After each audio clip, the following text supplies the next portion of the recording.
Hello everyone and welcome to another Muffin video. Before we dive in here, make sure you hit that subscribe button and notification bell and drop a like on the video too if you're enjoying the content. Don't forget to join our Discord server as well if you're not already there. The link is in the description down below. We've also activated our channel membership which comes with all kinds of perks, so check that out if you're interested in joining. And speaking of channel membership, I do want to take a moment to give a special shout out to our current members. So thanks to all of you, and I hope you're enjoying the benefits. And finally, a reminder that all comments on every video will be automatically entered into our weekly giveaways. Winners will be randomly selected every Monday. So good luck, and let's get this started.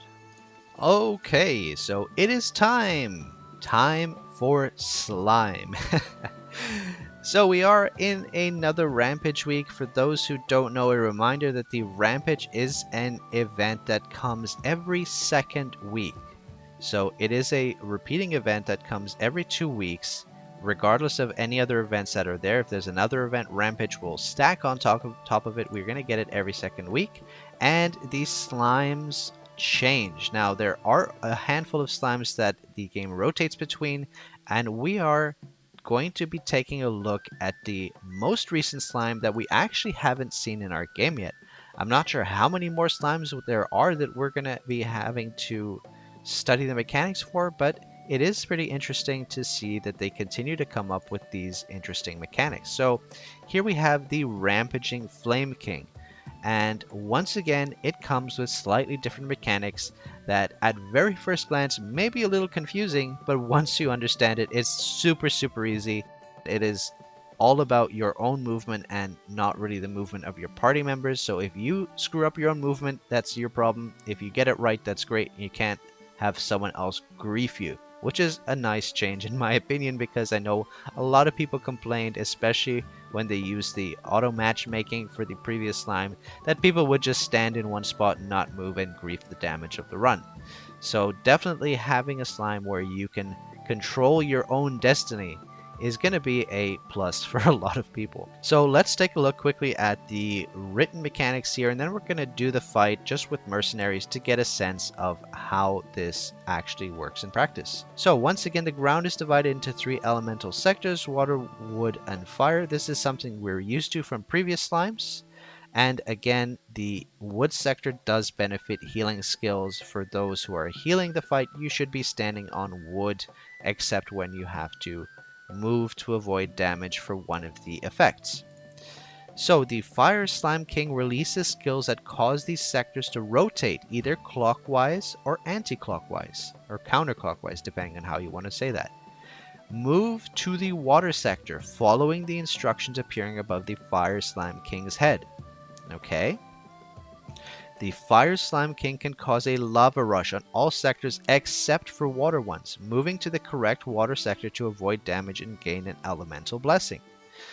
So we have this mechanic here where you can see where you basically have to track the water symbol around as it rotates. So you see these symbols, and you basically have to move, you have to calculate where the water symbol will end up based on the number that shows up and the direction of rotating. So if it's yellow, it's clockwise. If it's purple, it's counterclockwise.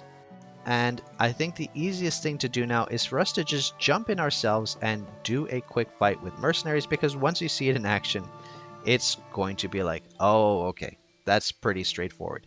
So here we have the fire slime, and right away we see the 3 sectors as we would for any slime fight. So let's see until he casts the first ability. So we're standing on the water sector, which is where most people will stand who are not the healer. The healer will go. Okay, so we have 2 counterclockwise. So water goes 1, 2. We're going to move here because this is where the water is going to end up. Boom, you see? So it attacked the other 2 sectors, but the water was safe. So every single time you have the boss use this ability, you need to see where the water sector is going to move to, following the numbers above its head. And that's where you're going to move to avoid the attack. Now, the Mercenaries, obviously, are just standing all in the same spot. So 3 counterclockwise. 1, 2, 3. So we're going to not move at all. Perfect. Do you see that? So the water sector stayed in the same position because it was 3, 1, 2, 3. Fiery Headbutt deals a fair amount of damage. So here we have 1 counterclockwise, which means it's going to go here. And boom, there you have it. So that's literally the fight's mechanics. You have to use the numbers to decide, or to figure out where the water sector will go to. 1, 2 counterclockwise here. This is going to go into this point.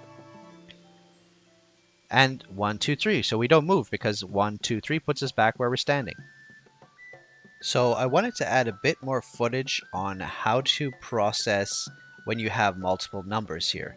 So I got that wrong intentionally, but let's take a look here. So 4 and 4, you stay together. And the easiest way to do this, I'm going to do my math very quickly so you understand how this works. The easiest way to do the dual numbers is to subtract the right number from the left number. So this is minus 3. Essentially, it's 3 counterclockwise. So we stay in the same spot. The easiest way is to subtract the right-hand number from the left-hand number, depending on the rotation. And then, so 6 minus 3 is 3, it's 3. We stay in the same spot. So let's see if we can do this together so you see how this works. It's a little confusing, but so 4 minus 2 is minus 2, so we go 2 counterclockwise. It's going to go here.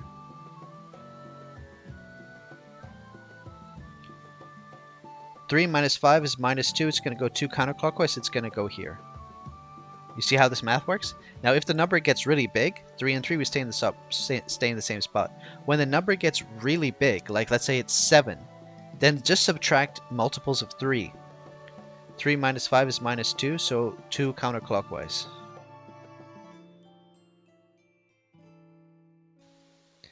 Four minus 3, it's going to be 1 clockwise.